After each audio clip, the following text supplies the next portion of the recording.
A village in the mountains has been suffering constant attacks from an S-rank Fenrir, so they spent all of their savings to hire an SS-rank party to defeat it. The members of Flaming Dragon Fang are some of the strongest adventurers in the world, each with their own unique strengths.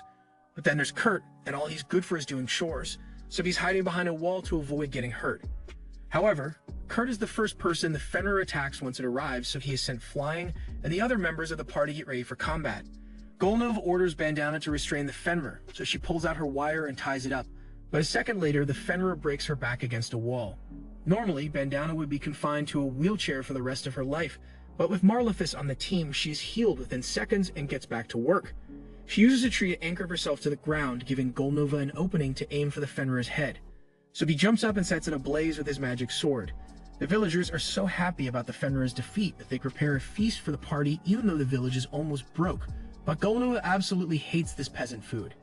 He orders Kurt to prepare a decent meal for him instead, and Bandana asks him to make something special, because today is the last day they are going to get to eat Kurt's cooking.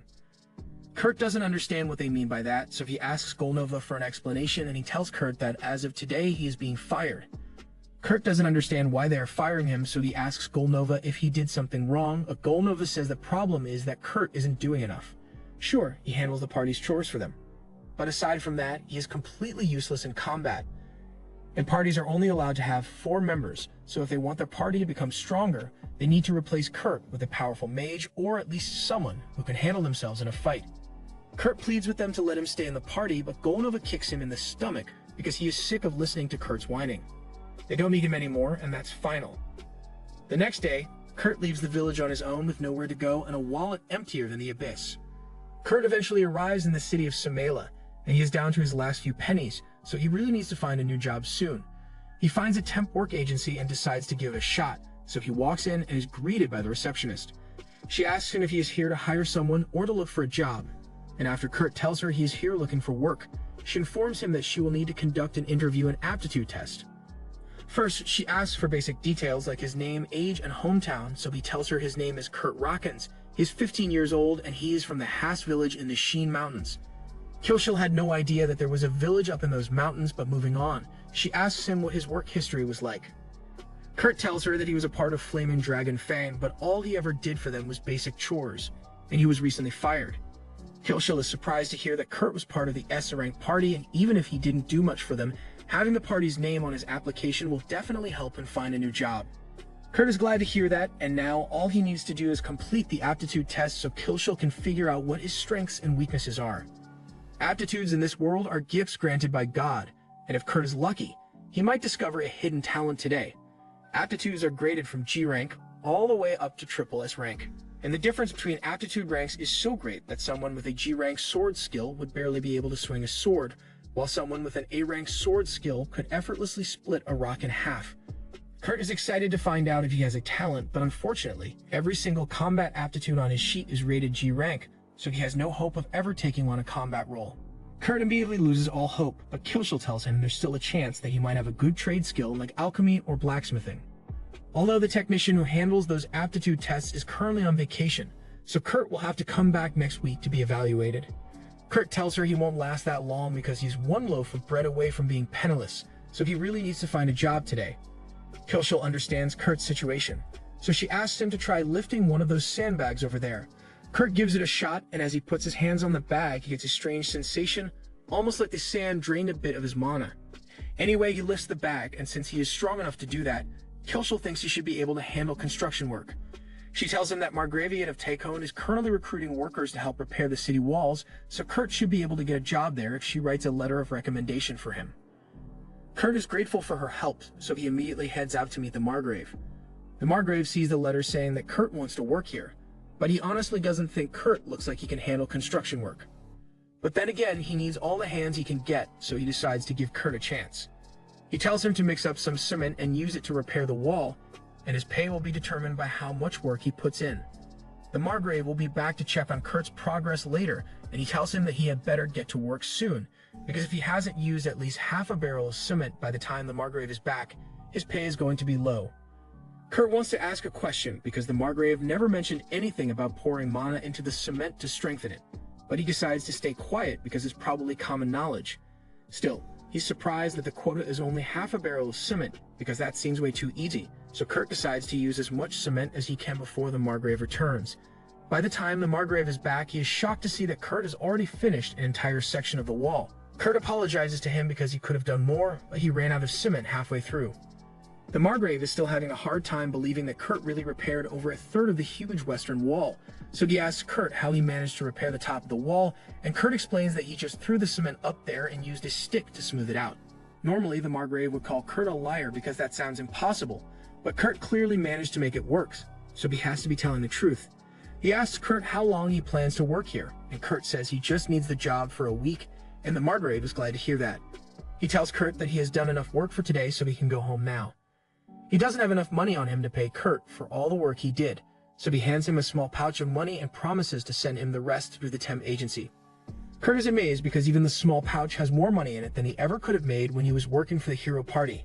Over the next few days, Kurt continues to work hard on repairing the wall, but all of a sudden, the Margrave tells him he is being fired. Kurt asks why, so the Margrave explains that the wall repairs were supposed to provide work for people in poverty, but Kurt is way too efficient, so if he keeps working here, then there will be no work left for anyone else. He isn't mad at Kurt or anything, but from what he has seen, Kurt's ability is at least double S rank, if not triple S rank, so he would be better off working on the royal capital or something. He gives Kurt a lump sum payment as compensation for being fired so suddenly and walks off. But Kurt completely misunderstood the situation and thinks the Margrave just wanted to get rid of him for being a terrible worker. He heads back to the temp agency and meets with Skillful to tell her he got fired, and it's still going to take a few days before Kurt can have his trade attributes appraised. Just then, they hear a commotion over at the front desk, and it looks like a girl is trying to set up a recruitment ad, but the receptionist at the desk tells her that no one would agree to work under such terrible conditions with what she is offering. Even so, the girl keeps insisting that the receptionist should try to find someone, and she's starting to cause a disturbance, so Skillful goes over to see what the problem is. Skillful's co-worker tells her that this girl wants to recruit a miner to excavate a mountain that hasn't been explored, but she is refusing to offer an upfront payment and insists on paying only if the excavation is successful. Skillful agrees that no one in their right mind would ever agree to those terms, so she tries to convince the girl to hire investors to develop the mine. But the girl says she can't do that because if she doesn't pay the taxes by the end of the week, they'll impound her mine.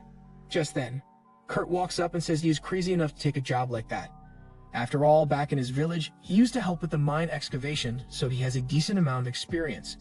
Skillful asks Kurt if he is sure he wants to accept, because with the contract the girl is offering, it is entirely possible that he won't get paid at all. Before Kurt can respond, the girl cuts him off and says she was actually hoping to hire a brawny dwarf, not a helpless-looking boy, so she would feel bad making Kurt do it. However, any dwarf would require an upfront payment of at least 10 silver, and the girl doesn't have that much money to spare, so she decides to take Kurt after all. As Kurt and the girl leave, Skillful feels bad for letting him take that job because it probably isn't worth the time. Honestly, she thinks Kurt would be better off working in a brothel because she would pay a lot of money to spend the night with him. While she's daydreaming about Kurt, her co-worker gets her attention and tells her that a bank transfer just came through. Apparently, it's the remaining money the Margrave promised to send to compensate for all the work Kurt did on the wall, and Skillful was expecting it to be something like 50 silver, but it's actually a check for 200 gold, and that's a lot of money. She is so shocked Kurt was actually able to make that much money that she accidentally stumbles over the sandbags on the floor. Her co-worker comes over and tells her to be careful with those because they aren't regular sandbags. They are actually used to measure the amount of mana a person possesses, and they are supposed to get heavier when someone with a large mana reserve touches them. They usually don't react with regular people, so Skillful is able to pick it up fairly easily, but she remembers seeing Kurt struggle a lot when he picked it up a few days ago, so she's starting to wonder if he is really just a normal kid. Meanwhile, Kurt and Ulyssia are walking into the forest to get to her campsite, but when they get there, Kurt is a little concerned because there's only one tent. Ulyssia says the tent is big enough for the two of them to sleep together, but Kurt says he'd never be able to go to sleep if he's lying next to a cute girl like her. After hearing Kurt call her cute, Ulyssia gets upset because she thinks he's just trying to flatter her, but Kurt says he really does think that Ulyssia is cute. Ulyssia realizes Kurt genuinely meant it, so she lets go and hands him a potato for dinner. It's just a basic boiled potato, but it has been so long since anyone has cooked for Kurt, so he really appreciates it. He is also grateful for the fact that Ulyssia is sitting with him to eat, because Golnova and the others from the hero party always refuse to let Kurt eat in the same room as them.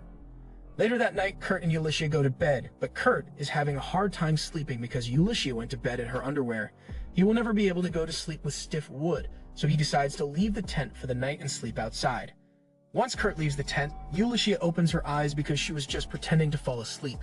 She intentionally went to bed in her underwear to see if Kurt was the kind of person to assault her in her sleep, but now she knows he's a good guy. The next morning, Ulysses wakes up and leaves the tent.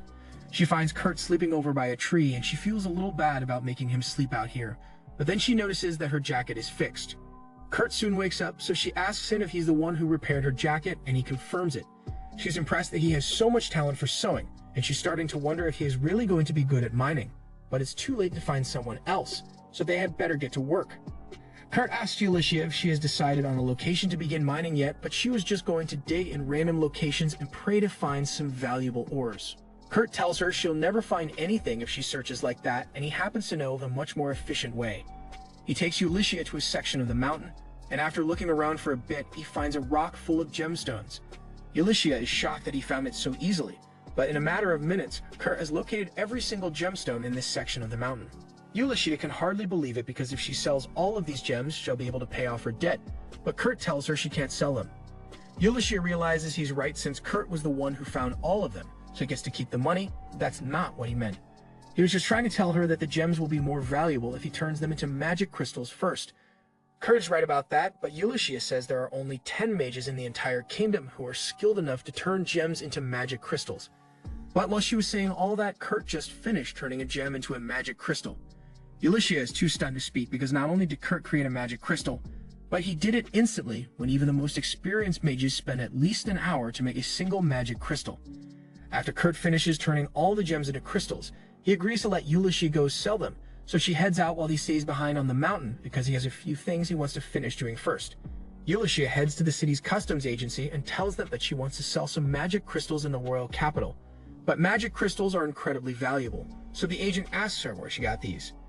There's no way he would believe her if she told him that a random boy created them, so she flashes her royal family emblem to get him to stop asking questions.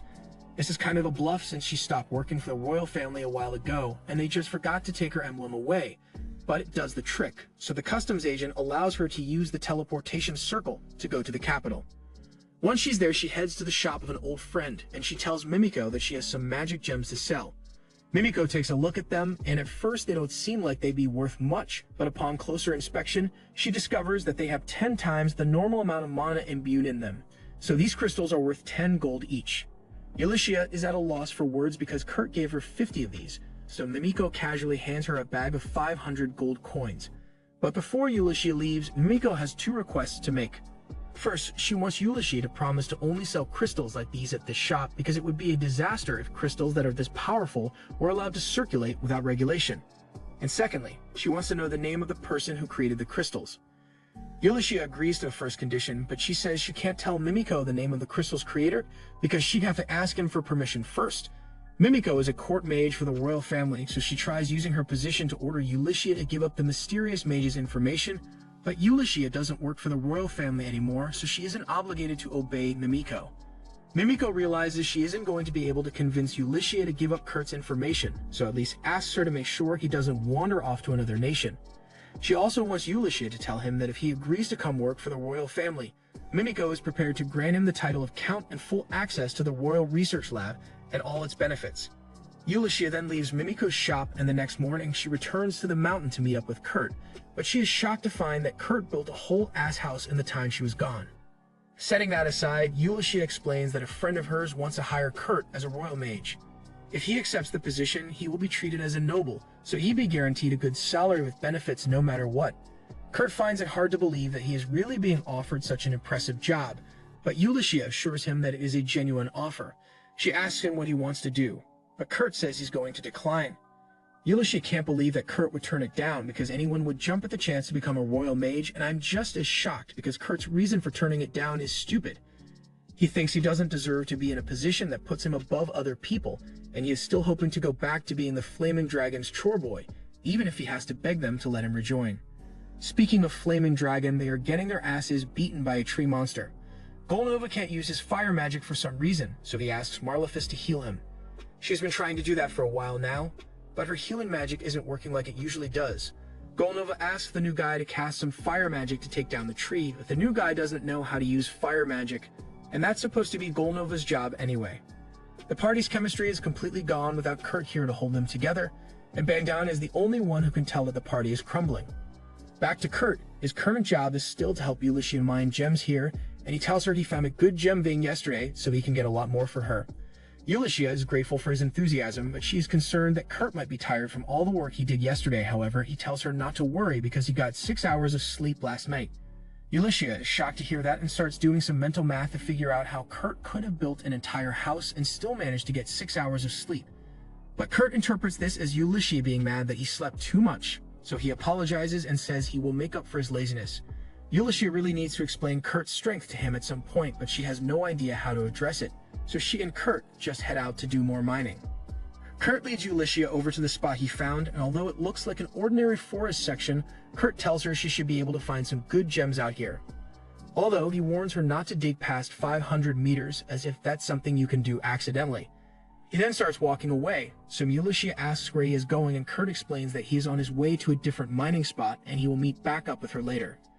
Ulysses spends all day digging, and by evening time she has finally found a huge topaz gem. She deposited all the gold coins from the magic gems into Kurt's account because he was the one who found them, but since she found this one herself, she can use the profits to cover her taxes. She could probably even convince Kurt to turn this thing into a magic gem so she can get even more money, but she decides not to do that because she doesn't want to take advantage of Kurt's kindness. Speaking of Kurt, she decides to go see how he is doing, and from what she has seen him do so far, she knew he would go overboard, but she wasn't expecting him to have built an entire tunnel system within 8 hours.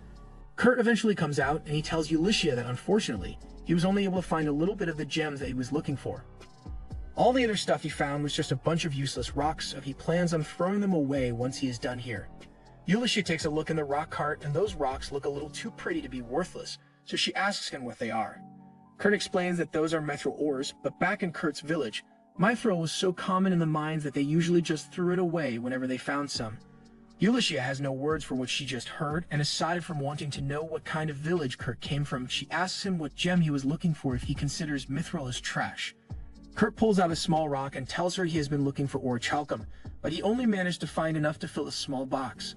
Orichalcum is known as the metal of the gods, so even a gram of the stuff is worth millions, and Kurt just casually found a box of the stuff. Ulysses had no idea orichalcum could even be found in places like this, but Kurt tells her you can mine it anywhere. You just need to dig 8 kilometers into the ground to get to it. Ulysses decides that's enough mining for today, and since the topaz she found will cover her taxes, her contract with Kurt is over. That means Kurt has to start looking for another job because no one has told him about the mountain of gold in his bank account yet. While he's on his way to the agency, Kurt runs into Bandana and he's glad to see her, but he asks what she's doing here. Bandana tells him she isn't a part of Flaming Dragon anymore, but there's a little more to the story than that. After their disastrous mission, Golnova went to a 5-star restaurant to get some good food, but compared to Kurt's cooking, all the food here tastes like garbage. Golnova is enraged, so he smashes the place up and storms out without paying. As he walks into an alleyway, he meets Bandana, and she tells him he went too far by destroying that restaurant. However, all Golnova cares about is getting good food, so he orders Bandana to go find Kurt and force him to come back, even if it means breaking his bones to do it. Golnova is clearly losing his mind here, so Bandana doesn't argue with him about it. She just snatched Golnova's teleportation crystal and runs out of the alley. As she leaves, she sees the city guards closing in on Golnova's location, and without his teleportation crystal, he is definitely going to be arrested for what he did at the restaurant. Additionally, Marlefus was called away by the church, so the Flaming Dragon party is officially done for. Although she leaves out most of the details about Golnova going off the deep end. Kurt is disappointed to hear that Flaming Dragon has disbanded because that means he can't rejoin it anymore, but Bandana doesn't understand why he would even want to go back in the first place. Kurt explains that he owes Golnova a lot, and he is still blissfully unaware of how much of a jerk Golnova was, so he is really sad that he won't be able to work with him anymore. Bandana, on the other hand, never really cared about Golnova since he was just a cover story so she could keep an eye on Kurt. Anyway, since Kurt was on his way to the agency, Bandana thinks it's safe to assume that he is looking for a job, and if that's the case, then she has the perfect thing for him. A friend of hers has been looking for someone to help in her workshop lately, and it should be a decent gig since this friend is an Atelier master. There are only a few Atelier masters in the world, and they are all incredibly important, so their influence is on par with that of a Viscount. Bandana asks Kurt if he wants to accept the job, and he says he'd love to, so she hands him a map and sends him on his way. Eventually, Kurt makes it to the workshop of the Atelier master, but he's a little confused since this place looks like a regular house to him. He knocks on the door and a little elf girl answers. At first, Kurt is a little shocked because he didn't expect the Atelier master to be such a little girl, but Michelle explains that she is actually the master's assistant. In that case, Kurt tells her he is here for a job, and Michelle is delighted to hear that because she needs all the help she can get. She leads Kurt into the kitchen, and as soon as he sets foot in there, he smells the stench of Davy Jones' locker. Michelle apologizes for how messy this place is, but the master has been working her non-stop, so she hasn't had a chance to really clean up yet. Just then, the master calls for Michelle, so she runs off and asks Kurt to help her clean up the kitchen. Kurt is a little disappointed since he thought you would get to assist the Atelier master, but chores are simple enough for him to do, so he gets to work. 30 minutes later, Kurt has cleaned the entire kitchen, and Michelle didn't really tell him what he's supposed to do next, so he starts wandering the halls looking for her. He finds a door in one of the corridors, so he knocks on it, and a girl inside tells him to come in. However, when Kurt enters, he sees the girl practically naked on her bed. He gets flustered and apologizes for the intrusion, but she doesn't seem bothered by Kurt seeing her like this. Kurt explains that he is looking for Michelle, so the girl tells him that Michelle is down in the basement. Kurt is about to leave to find Michelle, but then he notices a dark mark on the girl's belly. He recognizes it as a curse, so he asks the girl if he can take a close look at it. She gives him permission, so Kurt goes up to her and starts feeling the cursed spot. Curses like this usually destroy the internal organs around the afflicted area, so it must be incredibly difficult for the girl to eat. But it turns out that her stomach is still intact, so Kurt offers to go make her some food. Meanwhile, Ulysses meets with Mimiko to discuss the mithril and ornhalcum that Kurt found. Kurt didn't even turn them into magic crystals this time, and the value is still over 50,000 gold coins, so Ulysses is starting to get concerned. She asks Mimiko what she thinks will happen if people find out about Kurt's skill, and in the best case scenario, Kurt will be kidnapped and forced into slavery. Worst case, he gets assassinated for being too much of a threat. Mimiko asks Ulysses what she plans to do with Kurt, and so far, Ulysses has been thinking of setting him up to become an Atelier master. That way he would have enough power that no one would be able to take advantage of him. And then she plans to work as his bodyguard, but getting Kurt to agree to all that is going to be difficult. He is too dense to realize how skilled he truly is, and worse yet, he undervalues himself constantly. So Ulysses needs to do something before Kurt gets himself in trouble. Meanwhile, Kurt has just finished cooking some porridge for the girl he met earlier when all of a sudden Michelle and the Atelier master Ophelia come out of the basement. They are both surprised to see that the kitchen isn't a biohazard anymore, and even more so that Kurt cleaned it up in such a short time. Ophelia notices that Kurt is cooking some porridge, so Kurt explains that the girl he met in one of the rooms said she was hungry. Ophelia seems a bit concerned that Kurt met that girl, so she makes him promise not to tell anyone about her. Kurt promises, so Ophelia tells him he can go home for the day and hands him 3 silver coins. Kurt is surprised that she's paying him so much for just cleaning the kitchen, but she says he deserves it for working so hard and asks him to come back tomorrow. A little while later, Ophelia heads to the girl's room with the porridge Kurt made for her, and she reminds her that she's not supposed to let other people see her. That aside, Kurt doesn't seem like a threat, so Ophelia doesn't think she'll have to worry about him leaking the secret. Lace still hasn't eaten yet, so Ophelia asks her to wait a minute while she tests the porridge for poison. However, Lise says there's no need for that. She only spoke to Kurt for a little while, but her intuition tells her that he's a good person. And besides, there would be no point in trying to poison her when the curse has already progressed this far. She has had to live her life suspecting everyone around her, so just this once, she wants to trust someone fully.